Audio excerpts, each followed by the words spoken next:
হিন্দু ব্যক্তিকে কেন্দ্র করে মানে টার্গেট করে তাকে কিন্তু তারা ছিনিয়ে নিয়ে হত্যা করলো। এখানে কিন্তু একটা ধর্মীয় পৈশাচিকতা আছে। মানুষ এরকম নির্লজ্জ হতে পারে, কতটা আহ আহ, মানে লজ্জা শরমের মাথা খেতে পারে একটা প্রজন্ম, কতখানি নিকৃষ্ট হতে পারে। সম্ভবত এই মেয়েটি তার একটা জলজ্জান্ত উদাহরণ।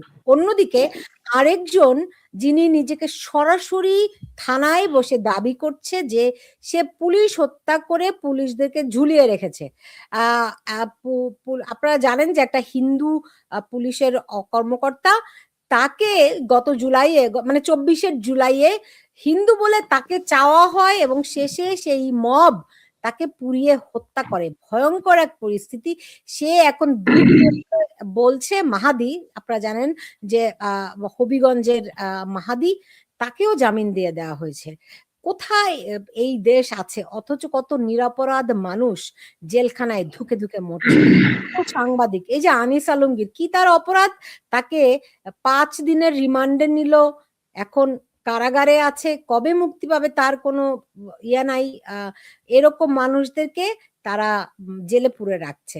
এখন সরকার বলছে যে তাদেরকে, এই জুলাই সন্ত্রাসীদেরকে যাতে করে কোনোভাবে কেউ কোন রকম জবাবদিহিতা বা আইনের আওতায় আনতে না পারে, তার জন্য তারা 24 জুলাইয়ের 1 তারিখ থেকে অগস্টের 8 তারিখ পর্যন্ত দায় মুক্তি দিয়ে দেওয়া হচ্ছে।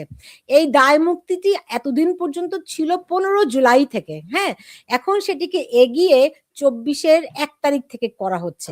এর পেছনে নিশ্চয়ই গুরুরও বিষয় রয়েছে। আসাদ নূর, আপনি কি বলবেন? অনেক ধন্যবাদ সুলতানুর রহমান আপা আপনাকে। আমরা যদি ওই সংবাদগুলো পড়ি তাহলে সম্মিলিতভাবে আমরা কী পাই, যে জুলাই অভ্যুত্থানে অংশগ্রহণকারী জুলাই যোদ্ধা বা জঙ্গি তাদেরকে দায় মুক্তি ও আইনি সুরক্ষা দিতে তারা অধ্যাদেশের উদ্যোগ নিয়েছে এবং এই বিষয়ে খসড়া প্রস্তুতের জন্য আইন মন্ত্রণালয়কে অনুরোধ করেছে। এবং সেখানে খুবই খুবই খেয়াল করার বিষয় যে তারা বলছে 1971 সালের মুক্তিযোদ্ধাদের দায় মুক্তির মডেল অনুসরণে আলোচনা হয়েছে। তার মানে মুক্তিযোদ্ধারা মব ছিল? কি বোঝাচ্ছে?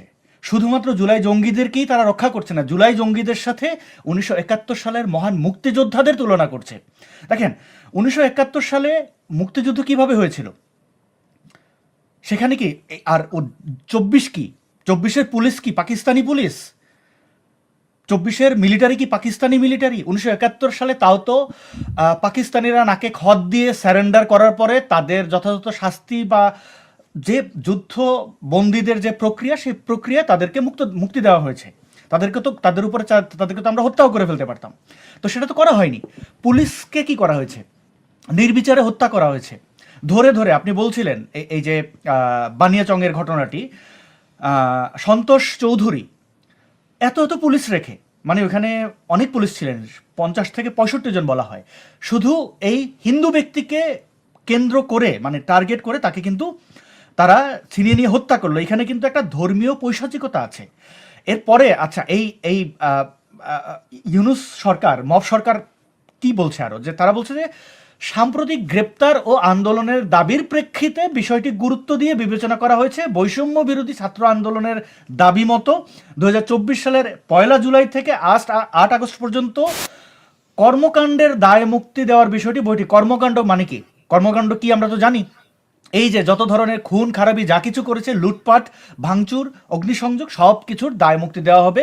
কাদেরকে? বৈষম্য বিরোধী ছাত্র আন্দোলন তথা এই জুলাই সন্ত্রাসীদেরকে। এরপরে বলা হচ্ছে যে ইনকিলাব মঞ্চের আহ্বায়ক এই যে শরীফ উসমান হাদি হত্যা মামলা অভিযোগপত্র দাখিলের ঘোষণা দেওয়া হয়েছে এবং মামলাটিকে সর্বোচ্চ গুরুত্ব দেওয়ার কথা জানানো হয়েছে। পাশাপাশি সাম্প্রদায়িক সম্প্রীতি সুরক্ষা, গুজব প্রতিরোধ, সীমান্ত নিরাপত্তা ও আইন শৃঙ্খলা পরিস্থিতি নিয়ে আলোচনা হয়েছে। 3টি জিনিস খেয়াল করেন: সাম্প্রদায়িক সম্প্রীতি রক্ষা, গুজব প্রতিরোধ, সীমান্ত নিরাপত্তা ও আইন শৃঙ্খলা পরিস্থিতি নিয়ে। এখানে দেখুন তাদের বদমাশিটা। সাম্প্রদায়িক সম্প্রীতি মানে কি? মানে তারা বলতে চাইছে না যে হিন্দুদের উপরে যে গণহত্যা চলছে এটা তারা বলবে না, এটাকে বলছে তারা সাম্প্রদায়িক সম্প্রীতি বিনষ্ট হয়েছে। মনে হচ্ছে যে একজন হিন্দু ব্যক্তি একজন মুসলমানকে সে কাতুকুতু দিয়েছে, সে তাকে জাপটে ধরে একটা আছাড় দিয়েছে, এই জিনিসটা আসলে ঠিক না। তারপরে গুজবের কথা, গুজব কারা ছড়ায়? এই ইউনুসের প্রেস উইং যে পরিমাণ গুজব ছড়িয়েছে, বাংলাদেশের স্বাধীনতা পরবর্তী এই রকম গুজব আর কেউ ছড়ায় নাই। উদাহরণ লাগবে? কতগুলো বলবো। এরপরে হচ্ছে তারা বলছে আরও কি কি, মানে এই পুরো বিষয়টাই হচ্ছে যে এক ধরনের চক্রান্ত, প্রতারণা। আমি যদি সাম্প্রদায়িক সম্প্রীতি জিনিসটি ধরি, কয়েকটি ছবি আমি দেখাই সুলতান আপা, যদি আপনি আমাকে অ্যালাউ করেন। এখানে দু একটা ভিডিও আছে এবং কোনো কিছুই হার্মফুল না এবং কপিরাইট ল ভায়োলেট করবে না। আমি দেখাই, আপনি বুঝতে পারবেন যে তাদের এই এই পুরো বিষয়টির উদ্দেশ্যটা কি। এই কয়জন ব্যক্তির ছবি আমরা দেখতে পাচ্ছি। এটি ক্র্যাক প্লাটুন বাংলাদেশের ফটোকার্ড, যেখানে বলছে আমরা জানি মণি চক্রবর্তীকে হত্যা করা হয়েছে, ব্রজেন্দ্র বিশ্বাসকে হত্যা করা হয়েছে, অমৃত মণ্ডলকে হত্যা করা হয়েছে, খোকন দাসের ব্যাপারটি আমরা জানি, দীপুচন্দ্র দাসের ব্যাপারটি জানি, রানা প্রতাপ এবং প্রান্ত সরকার, এই মানুষগুলোকে টার্গেট করে করে হত্যা করা হয়েছে। টার্গেট কিলিংকে বলা হচ্ছে সাম্প্রদায়িক সম্প্রীতি রক্ষার জন্য ইউনুস গ্যাং কাজ করবে। এরপর দেখুন, এটি হচ্ছে বাংলাদেশ হিন্দু বৌদ্ধ খ্রিস্টান ঐক্য পরিষদের বিবৃতি, এটি ডিসেম্বরের 27 তারিখ তারা দিয়েছে। এখানে কি বলা হচ্ছে? এখানে বলা হচ্ছে যে গত 11 মাসে 90 জন সংখ্যালঘুকে হত্যা, ধর্ম অবমাননার অভিযোগে মামলা 73টি। আমরা গত পরশুদিন থেকে দেখছি কাগজ না দেখেই প্রার্থী বাতিলের অভিযোগে কুড়িগ্রাম 3 আসনে সেখানে একজন নারী ডিসিকে, এই জামাত নেতা, আমি এটার ডিটেলটা দেখাচ্ছি, তাকে তার প্রার্থিতা বাতিল কেন করা হয়েছে তা এই জন্যই যে ব্যারিস্টার মাহবুব আলম সালেহীন এই জামাত নেতার নাম। এবং এই ঘটনাটাকে কেন্দ্র করে এই ভিডিওটি আমাদের কাছে একটা দৃষ্টান্ত স্থাপন হবে যে একজন হিন্দু ধর্মাবলম্বী হওয়ার কারণে সেই ডিসির বিরুদ্ধে কি স্লোগান দেওয়া হয়েছে।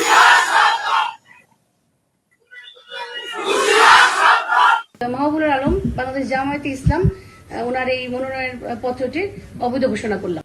দেখতে পাচ্ছেন এখানে সভাপতির দায়িত্ব পালন করেছিলেন মিস অন্নপূর্ণা দেবনাথ। তো সেই দেবনাথের বিরুদ্ধে কি কি স্লোগান দেওয়া হচ্ছে এবং তিনি আসলে ওই মিটিং এ কি করেছিলেন এটা এখানে স্পষ্ট। আমি অবৈধ ঘোষণা করলাম, আন্তরিকতার কারণে কিন্তু আমরা এটা সময়টা দিয়েছি এবং আমরা যাচাই করেছি আপিল অথরিটিতে।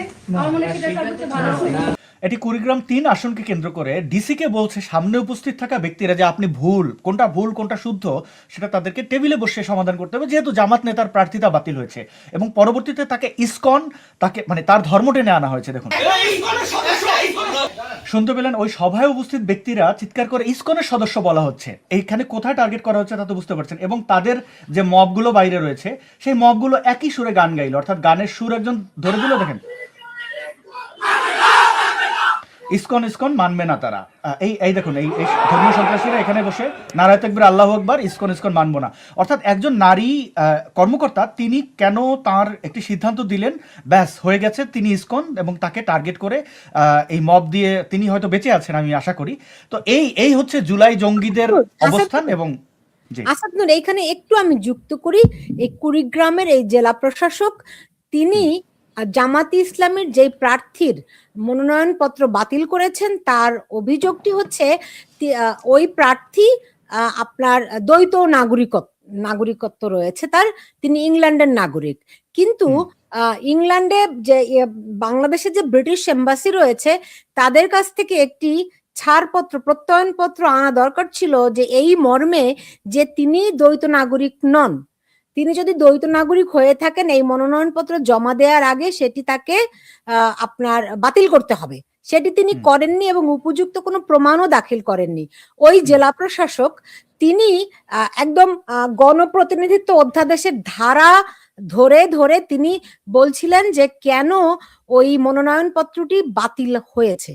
তারপরেও যখন তিনি একজন সনাতন ধর্মাবলম্বী দেখে তাকে যেভাবে করে আঘাত করা হচ্ছে, যেভাবে করে তার বিরুদ্ধে মব, তার সামনে বসে তাকে যেই অশ্লীল ভাষায় তাকে ইসকনের সদস্য বলে যেভাবে করে একটা ভয়ঙ্কর এক পরিস্থিতি সৃষ্টি করা হয়েছে, আমি জানি না আমি যদি ওই আসনে বসে থাকতাম আমি মৃত্যু ভয়ে শঙ্কিত বোধ করতাম। কারণ এই মবরা পারে না, হেন কোনো কিছু নেই। আর যেখানে পুলিশ নীরবে দাঁড়িয়ে থাকে সেখানে তো কে তার নিরাপত্তা, হতে পারেন জেলা প্রশাসক, কিন্তু কে তার নিরাপত্তা দিতে এগিয়ে আসবে? কেউ না। তাকে ওখানে যে পুড়িয়ে মারেনি, আমার তো মানে সেটি কপাল আমাদের। জি, এই যে মাহবুবুল আলম সালেহী যে প্রার্থী ছিল তার বক্তব্য কি?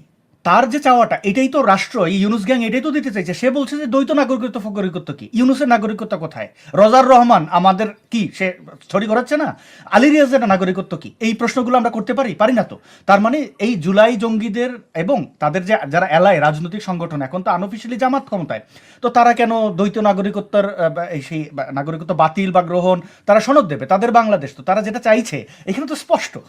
এবং যখন আপনি মানবেন না, আপনি হিন্দু, আপনি ইসকন, আপনি ভারতের দালাল, আপনি স্বৈরাচারের দোসর, আপনি আপনার ধর্ম পরিচয়, আপনি মুসলমান হলে বলা হবে যে আপনি খারিজি, আপনি কাফের হয়ে গেছেন, হ্যাঁ, আপনি আওয়ামী লীগ, আপনার জানাজা হবে না। আপনি আওয়ামী লীগের দালাল, ফ্যাসিস্টের দোসর।